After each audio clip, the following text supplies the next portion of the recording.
froid y pénètre par la boîte aux lettres, les encadrements de portes, les fenêtres simple vitrage, mais surtout par le conduit de la cheminée. Un nouveau prix à la hausse.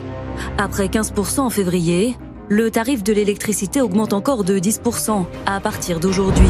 10% de hausse sur les tarifs réglementés de l'électricité, comptez en moyenne 160 € en plus par an sur la facture environ. La chaleur des maisons s'échappe par les surfaces qui sont en contact avec l'extérieur. La facture de cette retraitée londonienne a déjà presque doublé en un an.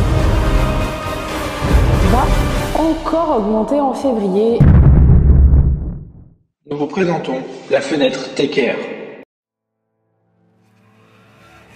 Donc concernant notre objectif principal de notre projet, il était donc de réduire cette consommation qui constitue près de 2 tiers de la consommation du logement, donc qui est du chauffage et de la climatisation en France. Et donc en automatisant la fenêtre, surtout en été, on pourrait réduire d'une manière conséquente cette consommation dans nos logements et dans toutes ces ouvertures.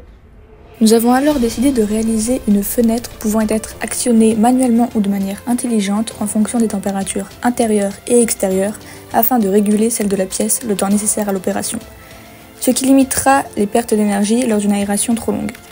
Pour cela, nous avons utilisé une carte Arduino, 2 capteurs de température, un servomoteur pour actionner l'ouverture de la fenêtre, un écran LCD pour afficher la température intérieure et des boutons poussoirs afin d'actionner manuellement la fenêtre ou de passer en mode automatique. Également un module Bluetooth HC05 qui lui permet d'être relié à son application dédiée et qui permet à l'utilisateur de commander les différentes fonctions associées à la fenêtre.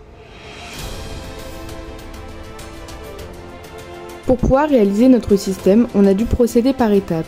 La première étant la modélisation 3D de la fenêtre sur Tinkercad en parallèle d'une simulation MATLAB.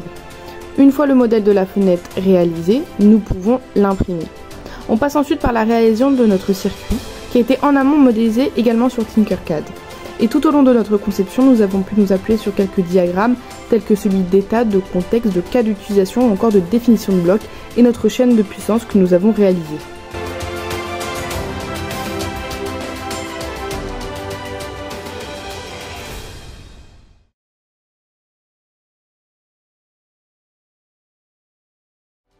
Donc le code s'est déroulé en plusieurs étapes. Il a d'abord fallu paramétrer l'écran pour qu'il puisse afficher la température extérieure, puis paramétrer le réglage manuel de l'ouverture de la fenêtre, puis le réglage automatique de l'ouverture de la fenêtre en fonction de la température extérieure et de la température intérieure notamment, et enfin rassembler ces 3 codes pour obtenir un code final.